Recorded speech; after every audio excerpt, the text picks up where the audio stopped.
সময় আমাদের পরিচালক আশরাফুর রহমান যিনি হল ভাড়া করেছেন, ওনাকে টেলিফোনিক ভাবে আমাদের ডিজি মহোদয়, বাংলা একাডেমির ডিজি মহোদয় বলেছেন তিনি উপরের নির্দেশিত হয়ে তিনি নাকি আমাদের হল বরাদ্দ বাতিল করবেন এবং কোন ছবি প্রদর্শন করা যাবে না, কোনো কিছু করা যাবে না।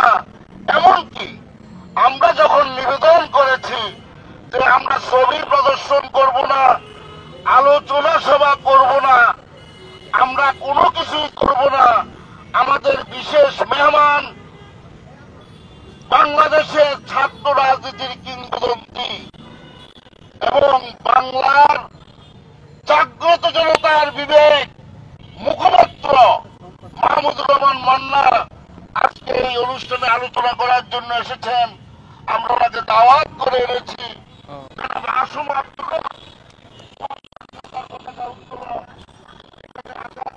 প্রস্তুতি নিচ্ছিলেন, আমি ওনাকে টেলিফোন করে বারণ করেছি। ডক্টর সলিমুল্লাহ খান আমাদের জন্য প্রস্তুতি নিচ্ছেন।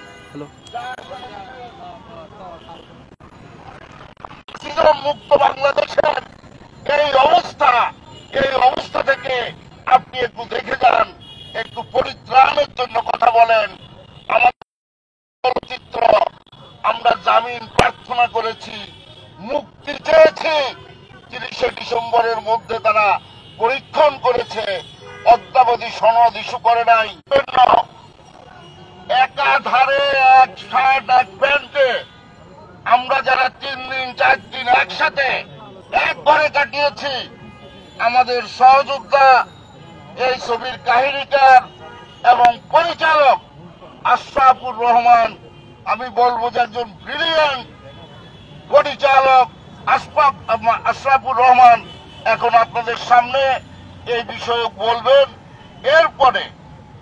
এরপরে আমাদের মান্না ভাই কথা বলবেন এবং আমাদের পক্ষ থেকে একটা লিখিত বক্তব্য আপনাদের কাছে আমরা উপস্থাপন করব।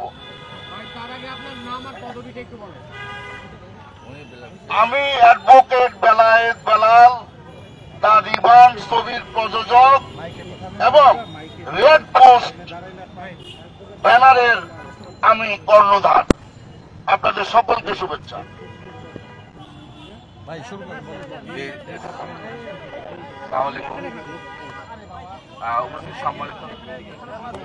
সম্মানিত সাংবাদিক ভাইরা, এখানে উপস্থিত আছেন বরেণ্য রাজনীতিবিদ, বরেণ্য সাবেক ছাত্র নেতা মাহমুদুর রহমান মান্না ভাই।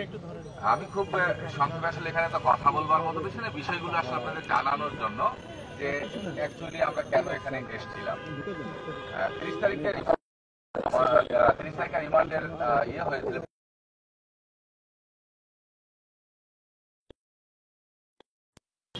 ভাবে যেটি ফিল্মের ইতিহাসে আছে কিনা আমার জানা নেই, যে আজকে 11 তারিখ, এর মধ্যে তারা কোনো সিদ্ধান্ত দেননি, আমাদেরকে কোনো নোট দেননি, আমাদের কোনো ডিরেকশন দেননি, একদম বেমালুম তারা মুখ বন্ধ করে বসে আছেন। ব্যাপারটা এরকম, আমরা বাইদাবাই শুনেছি, যার কোনো অথেন্টিক প্রমাণ আমাদের পক্ষে দেওয়া সম্ভব না। ওইখানে যারা আপনার সরকারি পর্যায়ে যে সকল কর্মকর্তা ওখানকার প্রধান পর্যায়ে আছেন, ওনারা নাকি ছবি দেখে পরবর্তীকালীন সময় খুব ভয় পেয়েছেন। এখন রিমান্ড তো একদিন আপনারা সবাই দেখবেন, আপনাদের কাছে খুব শীঘ্রই তার ক্লিপিংস আসবে, হেডলাইনটা বুঝতে পারবেন। আমরা পতিত ফ্যাসিস্ট শাসকের যে নগ্ন রূপ, সেটাকে আমরা চলচ্চিত্রের ভাষায় প্রকাশ করার চেষ্টা করেছি। তো সেইখানে কারা বসে আছেন চলচ্চিত্র সার্টিফিকেশন বোর্ডে, তারা ভয় পেয়ে যান।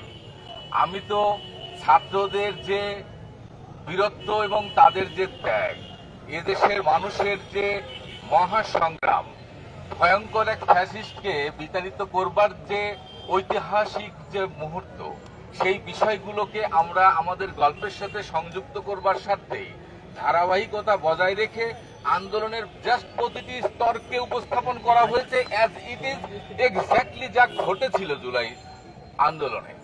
সেই ছবিতে পরবর্তীকালীন সময়ে ফ্যাসিস্টদের দোসর যারা গ্রেপ্তার হয়েছেন, যারা রিমান্ডে গেছেন, সেই রিমান্ডকে লিঙ্ক করবার জন্য গল্পটাকে আমরা বিচ্ছিন্ন করেছি, একটা বিন্যাস করেছি।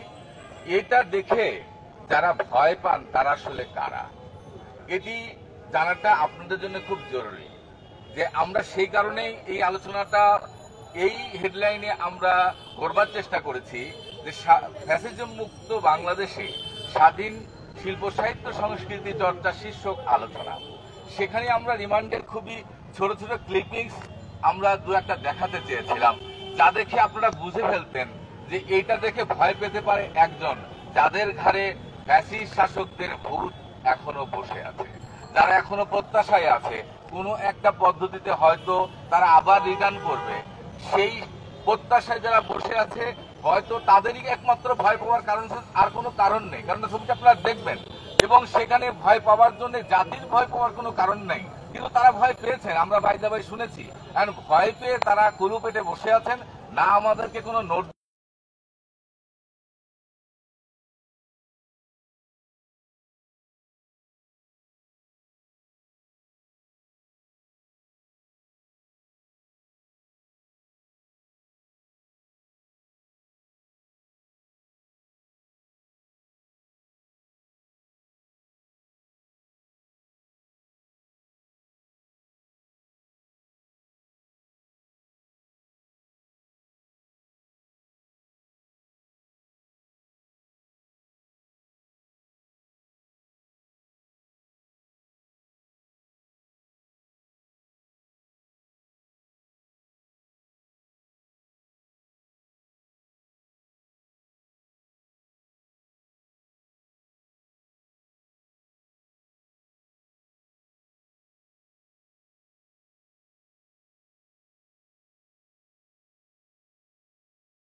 আমরা এখানে কথা বলছি সেটাও আমাদেরকে বলেছেন এখানে কথা বলা যাবে না, আপনার সাংবাদিকের সঙ্গে বাইরে গিয়ে রাস্তায় গিয়ে কথা বলেন।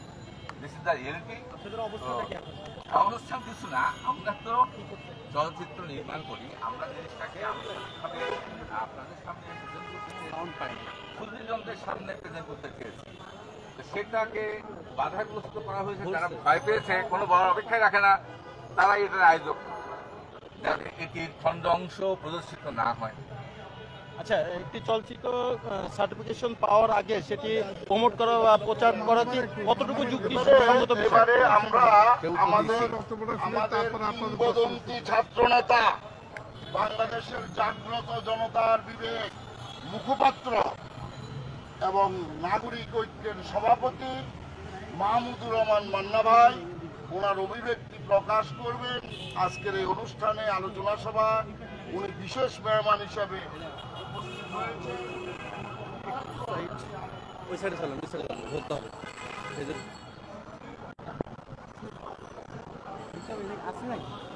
কেউ আছে ধরার মতো?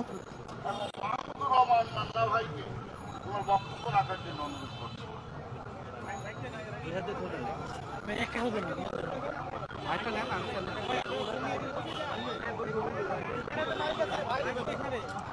আসসালামু আলাইকুম। আমার প্রাথমিক ফিলিং হলো রিমান্ড, এখন রিমান্ডে। আমি তো এত কিছু জানতাম না, যেহেতু এই ছবির খবর শুনেছি। আমার নিজের একটা পারিবারিক অনুষ্ঠান আছে, আমি বলেছি 10-15 মিনিট থাকতে পারবো। ওনারা বললেন এই 10-15 মিনিট দেখেই আপনি একটা মন্তব্য করবেন ছবি সম্পর্কে, এই জন্য এসেছিলাম। আমি তো এখন সব কথা শুনে ভাবছি ডক্টর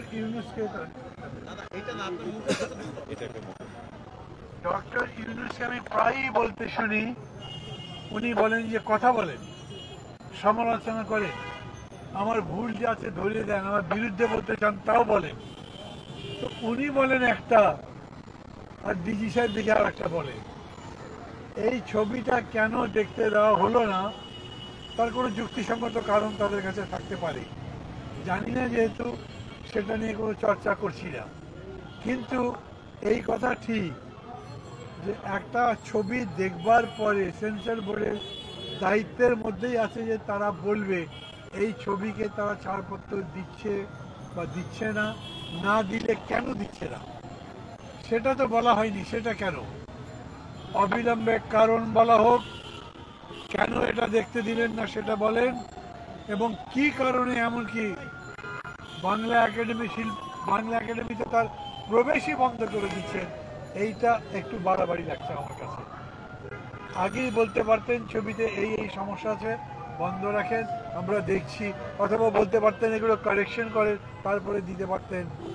বিশেষ করে 5 আগস্টের অভ্যুত্থানের পরে দেশ তো বদলাচ্ছে এবং আমরা বলছি সংস্কৃতির জগতে পরিবর্তন আসতে হবে, মানুষের মনন বদলাতে হবে।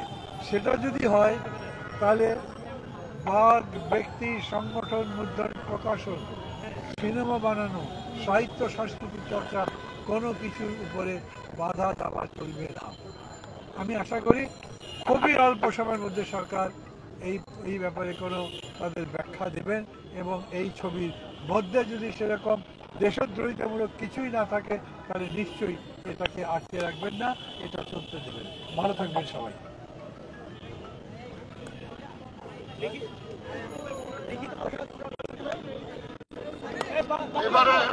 এবারে আমাদের লিখিত বক্তব্য, আমাদের একটা লিখিত বক্তব্য আছে। আমরা লিখিত বক্তব্যটা আমরা সাংবাদিক বন্ধুদের উদ্দেশ্যে আমাদের লিখিত বক্তব্য পাঠ করব। তার পূর্বে আমাদের এই ছবির কলা কৌশলীদের মধ্যে যিনি গুরুত্বপূর্ণ ভূমিকায় অভিনয় করেছেন তার মধ্যে পারভেজ আবির চৌধুরী, চলচ্চিত্র নায়ক পারভেজ আবির চৌধুরী আপনাদের সামনে ওনার অভিব্যক্তি প্রকাশ করবেন। পারভেজ আবির চৌধুরী, চলচ্চিত্র নায়ক। আসসালামু আলাইকুম। আপনাদেরকে দাওয়াত দিয়ে রাস্তায় দাঁড়িয়ে কথা বলা এটা লজ্জাজনক। অন্তত আগে যতগুলো ছবি রিলিজ হয়েছে কোনোটার জন্য রাস্তায় দাঁড়িয়ে কথা বলতে হয়নি। এই জন্য আমি ব্যক্তিগতভাবে আপনাদের কাছে ক্ষমা চাচ্ছি। বেশি সময় নেব না। দ্য রিমান্ড 30 ডিসেম্বরে সেন্সর বোর্ড দেখেছে এবং অবধি পর্যন্ত আমরা এই সেন্সর বোর্ড থেকে কোনো তাদের নির্দেশনামূলক লিখিত বক্তব্য পাইনি, কোনো নির্দেশনা পাইনি। এর পরবর্তীতে আমাদের ছবির প্রডিউসার রেড পোস্ট কর্তৃক একটি আলোচনা সভা, মুক্ত আলোচনা সভা এবং ছবির অংশবিশেষ দুই পর্যায়ে দেখানোর সিদ্ধান্ত নিয়েছে।